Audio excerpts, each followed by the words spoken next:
Ben Affleck has worn many titles in his Hollywood career: Oscar-winning screenwriter, A-list actor, director of gritty dramas, Batman. But there's one label attached to his name that doesn't appear on movie posters or red carpets: a lifetime ban from playing blackjack at Las Vegas casinos. And unlike the carefully crafted characters he's played on screen, this reputation was built in the smoky back rooms of Vegas card tables, where Affleck's sharp mind and appetite for risk collided with the house's iron grip on control. The story sounds like a Hollywood script in itself: a global star riding high on fame and fortune, sitting at a high roller table with chips stacked high, outsmarting the casino system one hand at a time. But in Vegas, there's an unspoken rule: the house always wins, or at least makes sure you don't. And Affleck, with his knack for math and a taste for the thrill, found himself on the wrong side of that balance when he was caught card counting at the Hard Rock Casino. Ben Affleck has never hidden his love for gambling. Long before his ban, he was a regular at high-stakes poker games in Los Angeles. I like to come to casinos and play blackjack and play poker, although I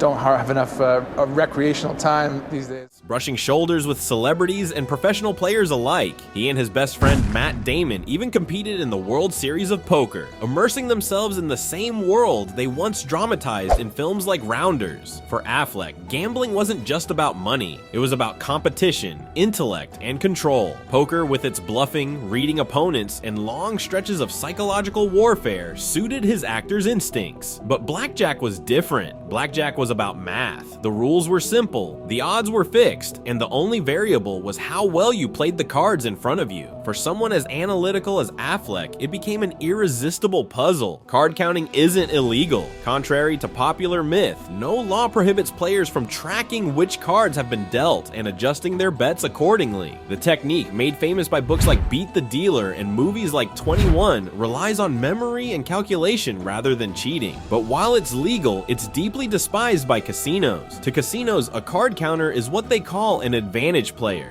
someone who uses skill rather than luck to tilt the odds in their favor.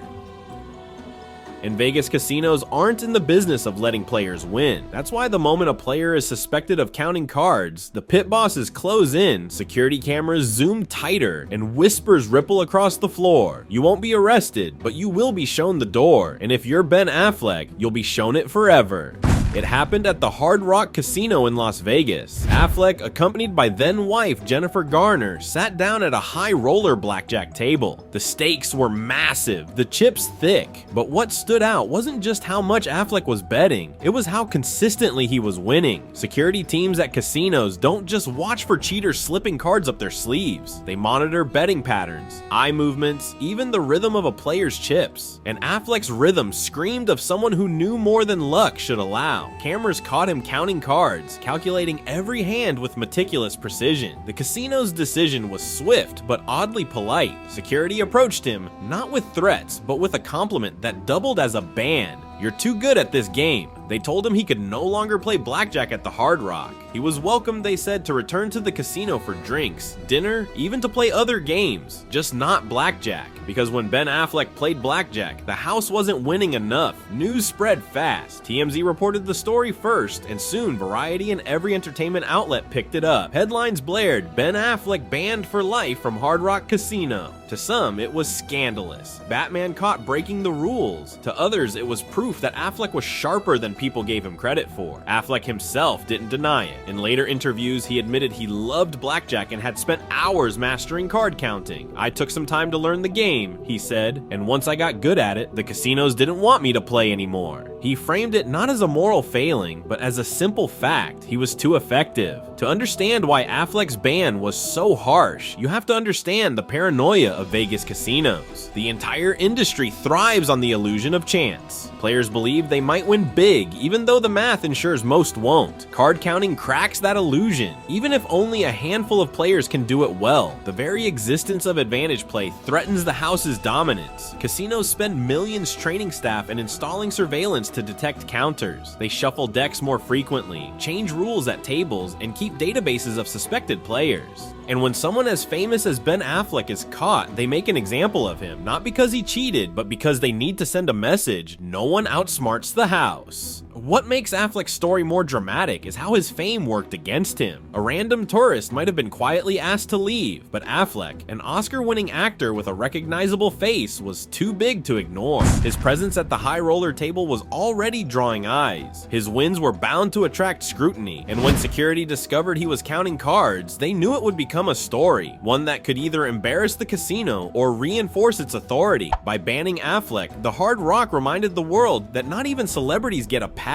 Yet ironically, the ban also turned Affleck into a kind of folk hero among gamblers. Here was a Hollywood star, not content to rely on luck, but willing to outsmart the system, and succeeding. For Affleck, gambling has always been more than money. At times, it's been an escape. Affleck has spoken candidly about his struggles with addiction, rehab, and the pressures of fame. Sitting at a card table surrounded by chips and cards offered both control and thrill. It was a place where being Ben Affleck, the celebrity, didn't matter. Only the math did, but the line between passion and obsession is thin. Friends worried about how much time he spent at casinos. The ban may have been a humiliation in the tabloids, but in some ways it was also a turning point. Without access to Vegas blackjack, Affleck had to step back from a world that could easily have swallowed him whole. Ironically, Affleck's ban came just as he was preparing to take on one of his biggest roles: Batman in Zack Snyder's Batman v Superman. Tabloids loved the symbolism. Batman, a vigilante known for his calculating mind, banned from casinos for being too calculating. The timing blurred the lines between character and actor, between the man who played a billionaire on screen and the man who couldn't sit at a blackjack table without suspicion. What Affleck's story reveals is how little the public understands card counting. To many, the phrase conjures images of illicit behavior, secret signals, or hidden devices.